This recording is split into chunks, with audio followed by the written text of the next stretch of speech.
it would be nice if there was a little pill. Or a little potion that you could take. You know, if you had a test coming up and you didn't study. You just take a little, not a problem. It'd be nice if you needed to lose 20 pounds, gain 20 pounds, you could just take a little pill. Not a problem. It'd be nice if, you know, there's all kinds of things that would be nice if there was just that quick, easy, you know, you never had to prepare food again. You just had to take a little sip. But there's not. There's no shortcuts to many of the things of our lives. There's no shortcut to getting a better grade. There's no shortcut to building bigger muscles, to losing weight. There's no shortcut to any of these things in our lives. And the same is true spiritually speaking. There's no shortcut. There's no going from the beginning to super duper Christian and everyone's like, wow, you know, what did you do? Well, I took a little pill. No. It's ongoing work of us being changed and transformed. It's sanctification. And sometimes I think we get to a place, and this could happen early in your walk with the Lord, it could happen after years where you're just comfortable. And your faith is what it is, and you're not really interested in pushing the envelope, so to speak. And so, big steps of faith for you are, well, maybe really not that big anymore, because that's all you've ever done. It's not really faith anymore. You're only doing things that you could see, that you could figure out, and you're looking for God to just bless those things. There's no more, I'm not sure how this is going to turn out, but I know God's here, and He's calling me. He's asking me. And so you're willing to step out, but you're like, you get comfortable.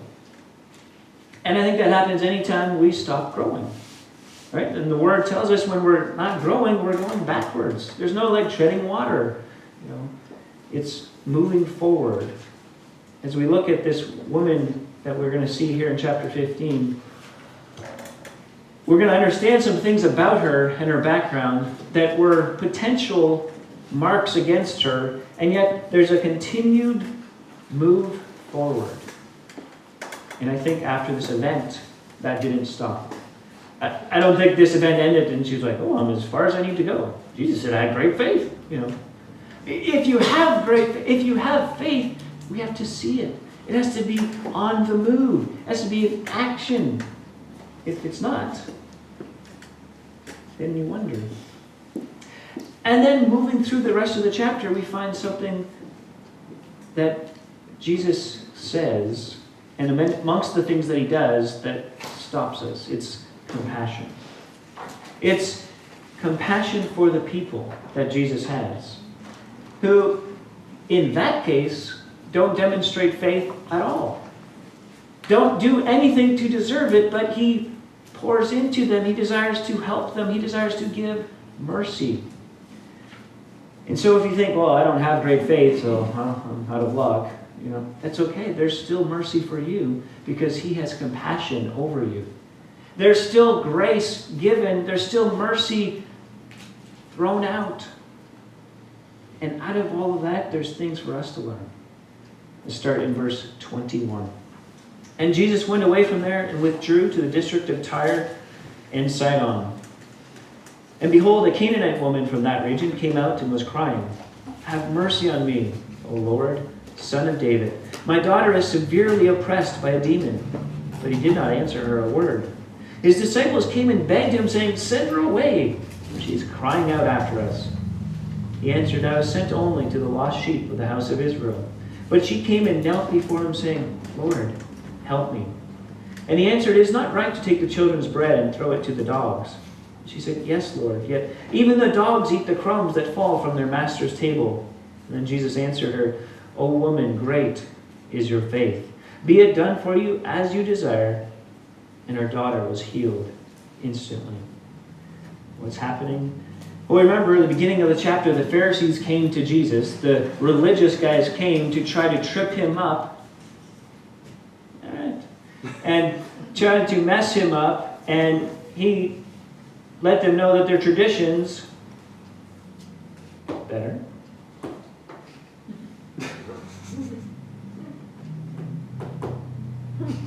Their traditions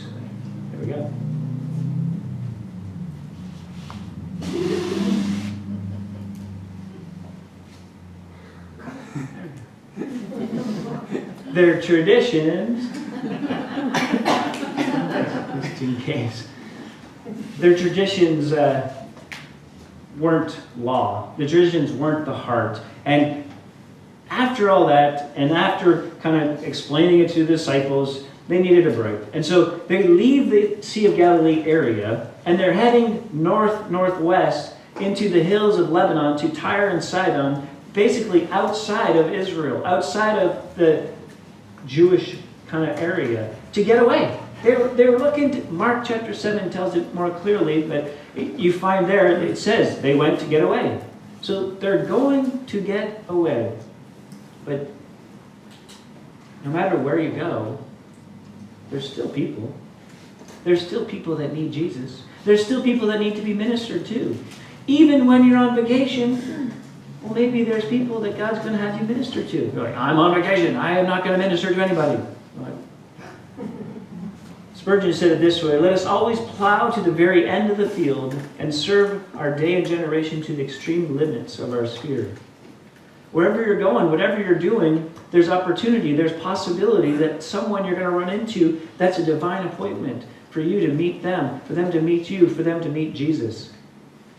If you're open, if you're willing. Jesus could have, in this situation, they're huddled up, they're kind of getting away, they were supposedly, no one knew they were there. He could have said, no, we're not open, sorry.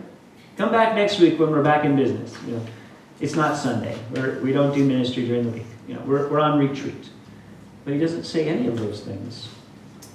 And so this woman comes to him. And at first glance, just reading through it, you might be a little taken back. Like, is this a different Jesus? This is like a mean Jesus, right? This is like, if you had two Jesuses, this is the mean Jesus. Calling her a dog, saying, I'm not here for you, not even talking to her. What is he doing? He's drawing out what's already there. The faith that she has is being opened up and exposed for all to see. The area that they're going to, Tyre and Sidon, generally speaking, was non-Jewish, as I mentioned. And so you would imagine that the people have little to no understanding of who Jesus is. And yet that's not entirely true. Earlier in Matthew chapter 4, we find that people came from north of the border, which is this area, to hear about and see Jesus. Mark chapter 3, verse 8, there's a receptivity to the message and to the one bringing it in that area. Why? Well, they're not bound by law. They didn't grow up with tradition. They're not singing a song. They can just come and see Jesus as he is. Matthew chapter 11, verse 23 and 24, Jesus used Tyre and Sidon as examples. He said, if the miracles had been done here in Galilee, had been done there, they would have repented a long time ago. In fact, he said it would be better for Sodom and Gomorrah than it would be for those in Galilee. But in Tyre and Sidon, they would have, if all these miracles were done, they would have repented. And so there is some, if not small, understanding about who Jesus is in that area. And then it tells us that this is a Canaanite woman. Canaanite? What's a Canaanite woman? Well, go back. It's the Old Testament. It's what we were doing on Wednesdays. The people of Israel coming out of Egypt, God's going to lead them to the promised land, and it's filled with Canaanites. The only reason there's a Canaanite woman is because there was disobedient people. Why? Well, because all through the book of Joshua, as they're doing battle, God is telling them to take out, to wipe out the Canaanites. Well, that seems like angry God. No, there's long suffering, and hundreds of years have gone on, and their time was up because they weren't repenting. And so there was to be a cleansing of the people and the land, and yet they didn't do that. In every area, they kept pockets of people, remnants. They were disobedient. And all these people, including the Canaanites, became a thorn in the side of the Israelites for generations to come. They were a cursed people, a doomed people. That's who this woman is. She shouldn't have even been there. But she comes up to Jesus and she cries out, "Have mercy on me, O Lord, Son of David, my daughter is severely oppressed by a demon. Mercy, she's not asking for herself, but she's asking for her daughter. It's like we talked about with prayer a couple weeks ago. How often our prayers are self-centered rather than other-centered. And the more we start praying for others, I think the more effective that time is, the more easier it is then to walk in selflessness if we're praying selflessly. It's a made-up word. But what is she doing but responding to the little she knows? Yeah. But she latches on to, intentionally or unintentionally, a key characteristic of who God is and of who Jesus is, this mercy. She's crying out for mercy, not as a right, but as a plea, as begging, as persisting. And if you go back throughout the Bible, we see various times where people cried out for mercy. Psalm 51, David, after his sin with Bathsheba had been found out, he cries out for, have mercy on me, O Lord, according to your loving kindness, according to your tender mercies. Don't give me what I deserve. I deserve death, but don't give me that. Have mercy on me. It's the opposite of the spiritual pride of the Pharisees and the Sadducees, the religious guys who thought they had it all together. They wouldn't have asked for mercy because they were the righteous. And yet, her heart is for mercy. In Exodus 34, we find mercy described in great detail as God explains to Moses who he is. It says, the Lord passed before him and proclaimed, the Lord God, merciful and gracious, long-suffering and abounding in goodness and truth, keeping mercy for thousands, forgiving iniquity and transgression and sin, by no means clearing the guilty, visiting the iniquity of the fathers upon the children and the children's children to the third and the fourth generation. And the Lord passed before him and proclaimed, the Lord God. And Moses responded, if now I have found grace in your sight, O Lord, let my Lord, I pray, go among us. Or another version, if you are the God of mercy, and I can find that mercy and grace, then hear my request. Moses appealed to who God was, and mercy is at the heart of who he is. This woman is coming to Jesus and appealing for mercy. And then she also uses a title, O Lord, Son of David. She's not a Jew. She's using a Jewish phrase, a Jewish prophecy about someone who would come from the line of David, the Messiah, that all Jews would have been familiar with this term, and yet as a non-Jew, she is crying out for mercy from the Son of David. Maybe it's just something she's repeating. She heard about this term, and so she's repeating it. We don't know. But what we'll see is Jesus continues to build upon that. Why? She's identifying herself with the Jewish people, with those who are of faith. She doesn't want to be known as a Canaanite who is cursed and doomed, but as someone who's coming along in faith. And so Jesus says, okay, great, I'll heal you. No, he's silent. Imagine pouring out your heart to the Lord and then nothing. You don't have to imagine too hard. Maybe you've had that happen multiple times. You've prayed, and it seems like heaven is silent. It seems like God is not listening. He's not answering. How do you respond to that? Well, generally, we get upset. We get perturbed, disturbed, angry. Why? Because God is not when I have asked, and I have done all the steps. I even fasted, and he's still not answering. Still not answering. Yes, sometimes Jesus is silent. Sometimes there's no answer. Why? I don't know. If I knew, I'd tell you, I'd be a little pill. And I'd sell them for a lot of money. No, I'd give them away. No, there's no pill. There's no shortcut. We don't know why all the time. But what can we do instead? If we sang about his faithfulness, that he's never failed us yet, but then when things don't go our way and he's silent, we're like, oh, where is God? Why isn't he doing this? Wait a minute. He's faithful.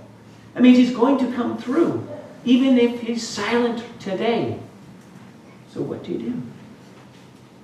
She presses in more. She doesn't just leave and go, well, oh well. No, she presses in. In fact, so much so, the disciples are like, send her away. Get rid of her, Jesus. Notice, they say, send her away, for she's crying out after us. The idea wasn't that she just came once and said, Lord, have mercy. She's following them. She's begging, pleading, crying out, have mercy. And they're done. Like, we're on retreat here. Come on. We're on break. Come back next week. Get away from us. First of all, you're a woman and you're not a Jew, so, just go away from us. You got friends like that? You've been pouring out your heart to the Lord, and instead of encouraging you to remain strong, that God's faithful, they're like, yeah, well, I don't know, and they give you bad advice, like Job's friend, If you read through the book of Job, they started with good advice, and it went downhill fast. And maybe that's what happens in your life. As you're crying out to God for something, or someone, a situation, something's happening, instead of people around you encouraging you to remain strong and to keep pressing in, you're like, yeah, I don't know. Maybe you've got some sin issues. You're the fault. It's your problem. My problem. I'm just crying out to God here. Yeah, but disciples are like, just get rid of her. We got no time for her. And then Jesus speaks. It says, I was only sent to the lost sheep of the house of Israel. Can you imagine? She's there. Oh, he's going to speak. Yeah, I'm only here for the Jews. Oh. And you're clearly not a Jew. Maybe now she's going to leave? No. It would have been time to leave, because it seems like everything's against her. It seems like there's no way in. The disciples are annoyed. Jesus is like dismissive. What does she do? She comes and kneels before him saying, Lord, help me. This is where a different version helps. The King James says it this way. She came and worshipped him. She didn't just come and say, help me. She bows at his feet and worships. There was a heart that longed to know Jesus. There was a heart that was desperate for him. There was a heart that wanted to worship and give him glory and worth. I don't know if you do that, or if you do this, but sometimes I'll do it. I'll have my computer there or something like that, and I'll put on some songs and just sit and worship. It's best when no one's around, for everyone else is sick.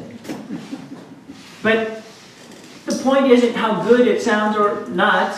It's connecting with the heart and connecting to him. It's pouring out and allowing the music and the words to direct you to worship him. And there's nothing like it. You're like, I've never done that. Well, pull out your phone, pull out your computer, whatever, your 8-track, whatever you got. And spend time worshiping the Lord. We spend time reading the Word, I hope, and take some time to worship. And yet, sometimes that does include music. Not exclusively. That wasn't just our worship set. Now we've done worshiping for the day. This whole service is called a worship service, if you didn't know. Why? Because we're giving unto God. We're giving him worth and glory and ascribing to him all. And he pours out to us. We're given in our tithes and our offerings. We're giving through song and through prayer, through fellowship. We're giving our attention to his word. She worships. It's this idea of turning and kissing. To worship means to get right in close. See, there's all these opportunities for her to turn away, to give up. but she presses forward. She doesn't take the silence as a no. She doesn't take the discouragement of the disciples as a no. She doesn't take Jesus' first words as a no. She worships. She presses in. To kiss someone, you got to get close. To worship someone, you got to get close. You can't worship Jesus from afar. You got to press in. No matter what's going on, you keep moving forward to press in. Well, you would think then at that point, when she's totally abandoned herself, there's a closeness, there's an intimacy, that Jesus responds positively and says, wow, that's amazing. I've never seen such worship in anyone. That's great. Not quite. He answers in verse 26, it's not right to take the children's bread and throw it to the dogs. What?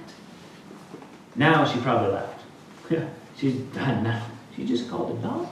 No, let's set it up here. The Jews looked at all non-Jews as dogs. They're like, that doesn't make it better. But the word they used is for like that mangy, kind of filthy dog out there running wild. The word Jesus uses is not that. The word he uses more is like the word for little puppy. Yeah. Maybe with a twinkle in his eye. Why? Because he's not calling her a dirty dog, scroungy and wild hair and, like snarling. He's saying, like a little puppy. Cute and soft. And she gets it. We'll see that here in a minute. See, she says it's not right to get the children's bread and throw it to the dogs. In other words, don't feed your dogs from the table. No, that's not right. The idea is you can't give what's the households to the dogs, right? They get the leftovers, is what she's going to say. Jesus is like, no, that's the families. We can't give that to the dogs, especially those dogs out there. But the little puppies, well, she says, well, even the dogs get the crumbs that fall from the table. This harsh word for dog contains a loophole, as we've said. It doesn't compare Gentiles to the dogs without or in the street, but to the household dogs belonging to the family, which have their portion, though not the children's. You're going to feed the household dog, just they don't get what the kids get. They get the leftovers. That which falls to the floor. And so he's not racially kind of going after her. He's not, rude to her. In fact, there's a closeness that's happening here. And she gets it. And she presses in even more. She says, yeah, but even the dogs get the crumbs that fall from the master's table. Oh, woman, great is your faith. She got it. Be it done for you as you desire. Jesus drew out that which was already there. Maybe it was in just a little bit, but she continued to persevere. She continued to press forward, no matter the opposition, no matter the things that were stacked against her, being a woman, being a Gentile, being a Canaanite, being annoying. And she kept moving forward. And Jesus says, great is your faith. She's the only person that Jesus personally said, great is your faith to. In all of the Bible. Didn't tell Peter, well, great is your faith. Didn't tell Andrew, great is your faith. No, but to this Gentile woman, great is your faith. She continued to persist, to move forward. Why? Well, she understood what was written later in Hebrews 11, without faith it is impossible to please him. For whoever would draw near to God must believe that he exists and that he rewards those who seek him.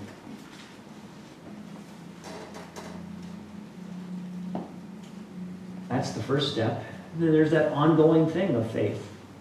The book of Hebrews is filled with men and women who took steps of faith, and they're noted for it. But usually there's more than one step, right? There's that first initial going, and then there's continued steps of faith that have to happen in our lives. Great faith. It wasn't because it was big, we just see that there's this persistence to it. Sometimes that's what's needed in our lives. It's just persistence. To keep pressing into the Lord when it seems like The answer is not there. When it seems like things aren't going the way we think it should go, persist in faith. Jesus went on from there and walked beside the Sea of Galilee. And he went up on the mountain and sat down there. So he leaves northwestern, today southern Lebanon, basically, and comes back towards the Sea of Galilee to go around to the eastern shore and to the slopes and hills of the wilderness there. The area of the Decapolis, 10 Gentile cities. That's what most commentators have commented upon, this area. And so that sets the stage for what happens. We've had a Gentile woman with great faith. And now, great crowds came to him, verse 30, bringing with them the lame, the blind, the crippled, the mute, and many others. They put him at his feet, and he healed them. So that the crowd wondered when they saw the mute speaking, the crippled healthy, the lame walking, and the blind seeing, and they glorified the God of Israel.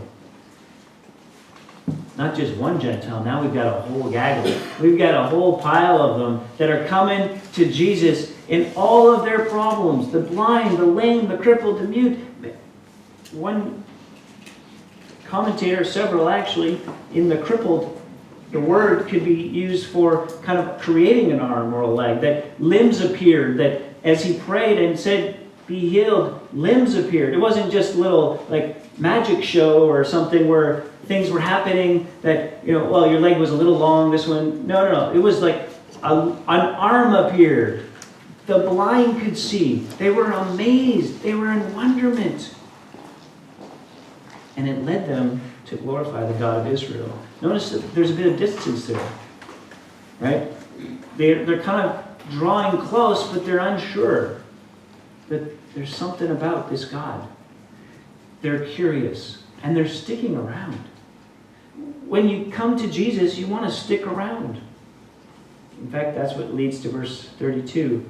Jesus called his disciples to him and said, I have compassion on the crowd because they have been with me now 3 days and have had nothing to eat. And I'm unwilling to send them away hungry, lest they faint on the way. The disciples said, well, just do what you did last time we had a big crowd and there was no food. Just make the fish and the bread, multiply it. Go for it, Jesus, you can do it. We believe. It was only 3 or 4 months ago in the springtime when everyone sat on the grass. It's probably late summer, early fall right now. So we know you can still do that. That's not what they say. They're like, where do you get enough bread in such a desolate place to feed such a great crowd? What happened to you? How quickly they forgot. How quickly we forget the things God does in our lives. That's why we need to write those things down. Why? So that you remember. It means you have to go back and read them. You might have journals, you might have things that on the shelf that are really dusty. I should look at those. Why? It'll encourage you in your faith to take more steps of faith to see what God has done and to remind you what he has done. The disciples were with Jesus. The feeding of the 5,000 plus women and children. How are we going to feed all these people? There was no Andrew. Well, we just got a little, but how is that for so many? No one spoke up and said, this seems very familiar. I wonder if you're going to do the same thing. Jesus, are you going to? Nothing. Imagine Jesus at this point, like, okay, time out. Guys, really? Come on.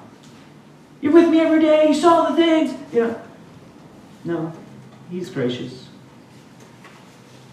So he says, verse 34, how many loaves do you have? And they said 7 and a few small fish. And directing the crowd to sit down on the ground, he took the 7 loaves and the fish, and having given thanks, he broke them and gave them to the disciples, and the disciples gave them to the crowds. And they all ate and were satisfied. They took up 7 baskets full of the broken pieces left over. Those who ate were 4,000 men, besides women and children. And after sending away the crowds, he got into the boat and went to the region of Magadan. What sparks all this? What starts all this? It's back in verse 32. I have compassion on the crowd. They came to him, all these Gentiles. They get healing. He does teaching. They're amazed. They're glorifying God. And it's time to go. But He doesn't want them to go. Not the way they are. They're going to faint. He doesn't want them to go hungry. He's got no Snickers. And so he has compassion on them. Compassion, it's to suffer with, to have deep sympathy for, and sorrow with a strong desire. It's not just the feeling, it's then the action that comes along. A desire to alleviate the pain and to remove its cause. Compassion has both the coming alongside and the trying to do something about it. How does it work? Who does it? How does God do it? Well, it's a bit of a mystery. It says in Romans 9:15, it says, I will have mercy on whom I have mercy and have compassion on whom I have compassion. But here's the good news. God desires to have compassion on all, just not all are ready to receive it. The Greek term for compassion is kind of like in your guts, your bowels, your stomach. It's maybe that Jesus had physical pain over the needs of the people that he identified with them. And he desired to bring them deliverance. He desired to change the situation, and that led to the question to the disciples. Again, they get to be used by the Lord. It's a different situation. We had 5,000, now it's 4,000. You're like, well, I don't know, it's probably the same event. They're just playing with numbers. Different events completely. Not just the numbers are different, the situation. It was Jews over here. Here is primarily Gentiles. 7 bread and a few small fish this time. Well, the disciples, they get to deliver again. They get to go and partner with Jesus. Can you imagine this time? Okay, we got 7. Now we got baskets. Here we go. He's doing it again. Did it start to ring a bell at that point? I would imagine so. As they're going through the crowds and their baskets are not empty. At some point, the light must have gone on. This is amazing. And they got to see it twice. And then there's leftovers again. A lot of leftovers? Yeah. In fact, it tells us there's baskets full. We're like, baskets? Yeah. So Jews would carry this little thing, this little basket called a kaphanos.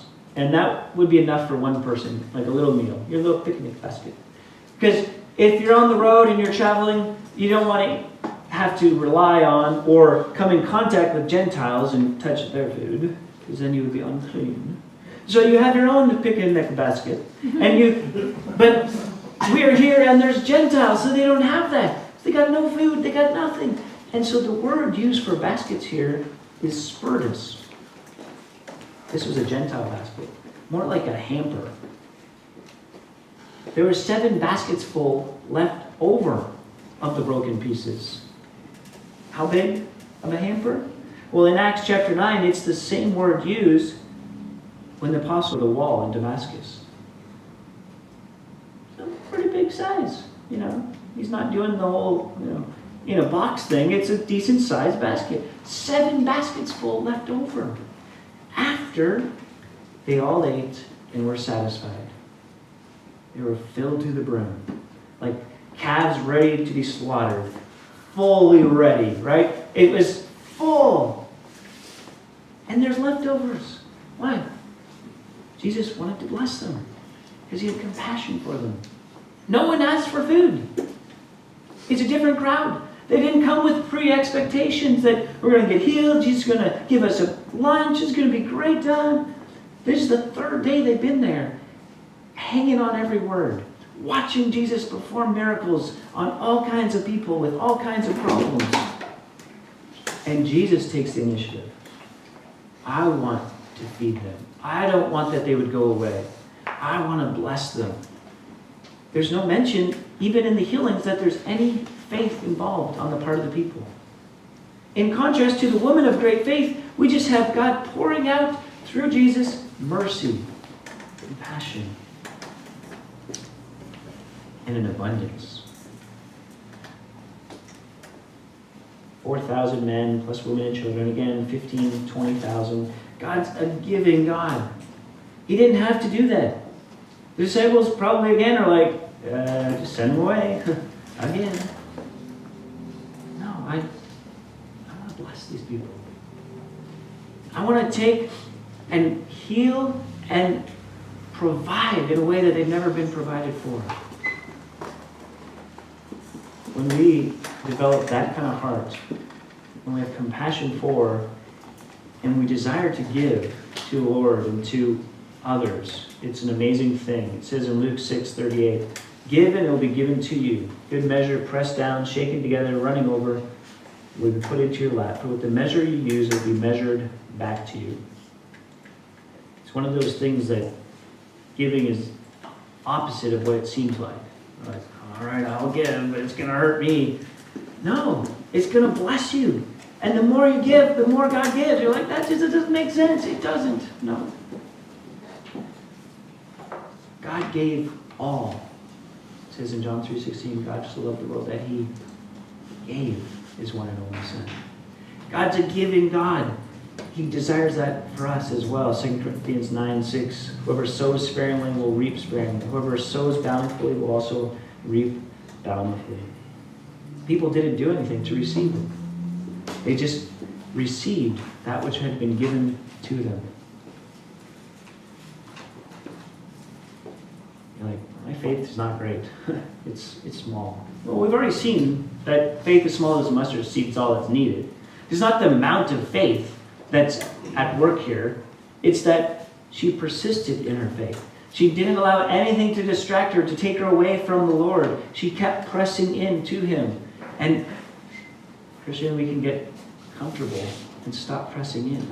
Our worship could become in song rather than in body and mind and spirit. It could just be a routine and a rut that we fall into. And so we're not taking steps of faith anymore. We've got it all figured out. We understand how the Christian life works. We know that if I read this and I pray a little and I do this, everyone's like, ooh, that's a good Christian. But there's no more steps of faith. There's no more, I'm not sure how this is going to turn out, but this is what God's asking me to do. We've stopped that. And great faith isn't, wow, I've got this huge amount. It's that you're continuing, I think, to press in, to persist. That might be moment to moment, situation to situation. It's an ongoing thing. But even if your faith is not great, you're like, I don't know. I mean, you sing about it all the time. Great is your faithfulness. He's so faithful. Well, if he is, take steps in faith. You're like, well, that takes faith. Yes. Even if there's still mercy. Why? Because he's compassionate. And I think he's demonstrating to the Jews here who are probably, as they hear about this story, like, this is not right. You're ministering to Gentiles. Not only did you call this woman that has great faith, you healed all these Gentiles, now you're feeding them, you're getting unclean hands, and you're intermingling with them. Oh my goodness. Why? Because he's going to have compassion on people.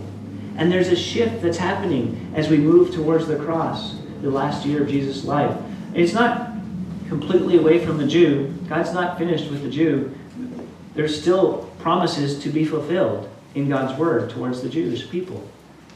If they weren't, and if they won't be, then God's a liar and we can just dismiss the whole book. But he's faithful. So we know that he's not finished. But there's a movement towards Gentiles, towards those who are non-Jews. Why? Because whoever's going to respond, that's who I'm going to go to.